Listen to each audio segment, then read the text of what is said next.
Well, many of the world's rivers show dangerous levels of contamination, particularly from antibiotics and other human waste. World Rivers Day, held in September every single year, tries to increase public awareness and also encourages the importance of looking after our waterways. For more on the state of our rivers, we are joined by Samir Randera-Rees of the World Wildlife Fund South Africa. Very good evening to you, sir. We thank you very much for your time this evening. Essentially, on World Rivers Day, what were some of the critical issues that were being discussed worldwide? Well, I think that, everyone kind of intrinsically understands the value of rivers. We stand next to a river, we listen to the sound that it makes, we see what it does, and I think that wherever you are in the world, you realize that these are very important things. But the thing is that everywhere in the world, our rivers are facing different challenges. Here in South Africa, we're facing issues of quantity and quality, whether it's quantity from climate change affecting our water sources or alien trees sucking up water, quality in terms of issues around wastewater treatment works or acid mine drainage. But I mean, across the world, you see that rivers are facing all sorts of threats, whether it's the melting of glaciers up in the Himalayas, which is fundamentally threatening the source of water for some of the biggest rivers in the world. If you look at rivers like the Nile, where infrastructure developments are causing conflicts between countries like Ethiopia and Egypt, you can see that rivers are not only important for their natural beauty and the services that they provide, but they become a source of tension. Across the world, you're seeing a range of different issues, and each river system has to be taken in isolation and understood for its unique circumstances. In terms of that, if we bring it back home and we have a look at South Africa's river system, what state are we in? There is a report that is due out from the Department of Water and Sanitation called The State of Our Rivers quite soon, and we're going to get a much better picture of what our rivers are looking like then. But what we know already is that things are not looking great for our rivers and for our freshwater ecosystems in general. What we're seeing is that there is, as I said, there are issues of water quality and water quantity in our rivers. Things like alien trees sucking up so much more water than our indigenous vegetation are causing the level of water in our rivers to drop. On top of that, we're seeing that people are using water in unsustainable ways. We're seeing that people are using more water than they actually have a right to, and that means that the natural flows of those rivers are being threatened. But if you look at the water quantity and the water quality in our rivers, you're seeing issues like acid mine drainage from the gold mines and the old coal mines. These are literally leaking acid water into our rivers. We're also seeing things like wastewater treatment works. That's where once the water gets flushed down our toilets, once it goes down our sinks, they end up in places called wastewater treatment works, which are meant to treat the water to a viable level and then release that water back into the environment. We're seeing that across the country, most of our wastewater treatment works are actually not functioning to the level that they are. And as a result, we're seeing the water quality in those rivers deteriorating quite substantially. We've even seen, like in the Msunduzi River recently, we've seen a huge oil spill which caused mass die-off of fish and huge contamination. So we're really seeing these important waterways starting to deteriorate. Yeah, in terms of the ecosystem, and when you have a look at the focus and the effects rather that it has on, I suppose, water, some of the main focuses seem to be possibly dam reservoirs and the ocean, and somewhat the rivers seem to be overlooked. But what sort of other consequences are we going to be seeing with regards to the deterioration of our rivers? Yeah, I think that's an important point, that a lot of the time when we think of our water systems, we think of the built environment. We think of our water systems starting at the dam and then going into our pipes and eventually ending up at our taps. But the thing is, our water systems start well beyond the dams. They start in our rivers and our mountains, and that's what we call the ecological infrastructure. And as that starts to degrade, it starts to impact on the built infrastructure and the water in that built infrastructure. So if you look at some of the consequences, firstly, there are millions of people in South Africa that still live without access to piped water. They're still collecting water from the rivers. And if you imagine that there's raw sewage or acid mine water spilling into those rivers, it might affect their health. It might affect their livestock, so it can have direct human consequences. But more than that, agriculture is one of our major uses of water. It uses about 62% of our water. And when that water starts to deteriorate, it starts to literally threaten the entire industry, because if you have bad quality water irrigating your crops, it could affect the quality of the food and the safety of the food. And especially for our export market, there are very high standards about the quality of the water. So our farmers are now having to treat their water, spend lots of money treating the water to a reasonable standard just to use it on irrigation water. But even in our cities, we used to pride ourselves on having very good quality water in our taps.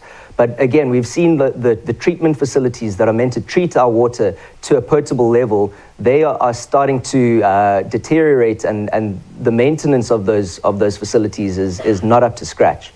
And that means that, as we have poor water quality coming into those facilities, if they aren't working properly, it means we're having poor water quality going into our taps too. And even if they are working, it means that they have to work doubly hard. They have to spend a lot more money in order to treat that water to a level where we can actually use it safely. Yeah, definitely. And I suppose that also has a knock-on effects on healthcare, having to pay more for healthcare, also having to pay more for food. So in terms of this, the main aim of Rivers Day is to ensure that everyone is actually aware of the importance of river stewardship, and that everybody can do what they can to limit possibly the threats that could potentially endanger our rivers. What is WWF doing to actually improve the health of our rivers and create this awareness? Well, the thing that WWF has tried to highlight is that it's not just about the rivers, that rivers are inextricably linked to the land surrounding those rivers. And what happens on that land affects the water in the rivers. So it's not good enough to just say, okay, we're going to protect just that little ribbon of water that runs through the landscape, and that's good enough.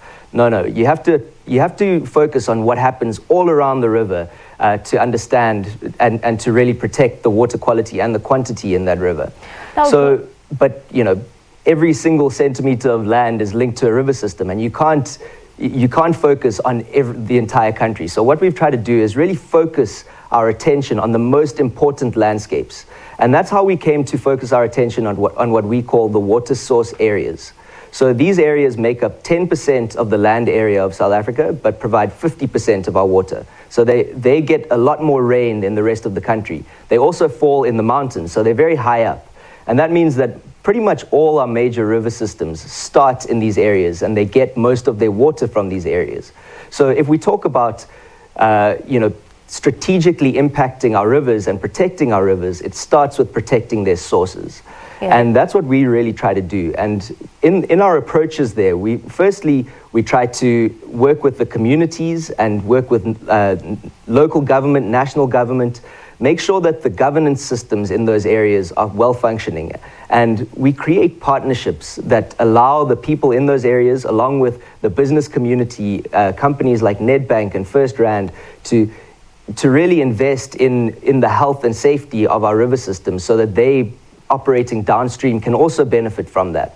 But on top of that, we have projects that really try to create economies that provide these very rural areas with really sustainable job opportunities, sustainable economic opportunities that come from rehabilitating the land, protecting the land. So whether it's from clearing alien trees to restoring wetland systems. Wetlands are really important. They usually associate with rivers, and they're really important for cleaning our rivers, cleaning the water in our rivers. And if you look at what we're doing in the Riviersonne End in the Western Cape, for example, we've cleared alien trees, we've restored natural vegetation like palmite, which has really improved the water quality going through those rivers. And we've got projects across the country that are trying to uplift people, uplift the environment, and create governance systems in those areas, because if you let the environment degrade, it means a natural degradation of the human systems too. And if you start to restore those, it means an upliftment of the human systems as well. Now, Samir, today globally people are said to be embarking on activities or attending events in celebration of World Rivers Day. How does one celebrate that here in South Africa? Having a look at social media, there's not a lot of hashtags around World Rivers Day. There's not a lot of events or awareness, really. Yeah, I think that first and foremost, what I would want is for people to appreciate their rivers and to realize that water doesn't come from a tap. Water starts off in the mountains, and our rivers are our most important conduits for getting the water from where it falls up in the mountains to our taps. And without them, we'd be in trouble. So I think the first thing that people should do is understand, where does my water come from? Which river system does my water fall in? And to start to think about how they might be impacting on their river systems. Because the thing is, water connects us all in such an amazing way, but it also means that we are fundamentally linked to people through water. So what I do over here and now, if I start to pollute my water, or if I use too much water over here and now, it means that someone downstream might be impacted in a negative way. They might have negative health impacts. It might mean that they might have to spend more money. It might mean that they have no water to use whatsoever. So I think the other thing that I would like people to engage with is how do you use water? How do you impact on water? Are you pouring car oil into the street? Because that has an impact on water. One drop of car oil can pollute 1 million drops of water, for example. Are you taking 40-minute showers? Are you doing enough to save every little drop of water so that the people that are downstream of you can have that water and that can use it, and that you're not negatively affecting them? And just engage with some of the conversations. We've got a website called The Journey of Water. If you go to that website, you can find out where your water comes from. You can understand some of the threats facing your water. And there are conversations happening quite regularly on social media that you can engage with. So I would encourage everyone to go to that website. Sure. Thank you very much, Samir. We're going to have to leave it there due to time. Samir Randera-Rees, who is the Program Manager at Water Sources Areas with WWF South Africa, giving us more information around celebration as well as activities and events as the world celebrates World Rivers Day today.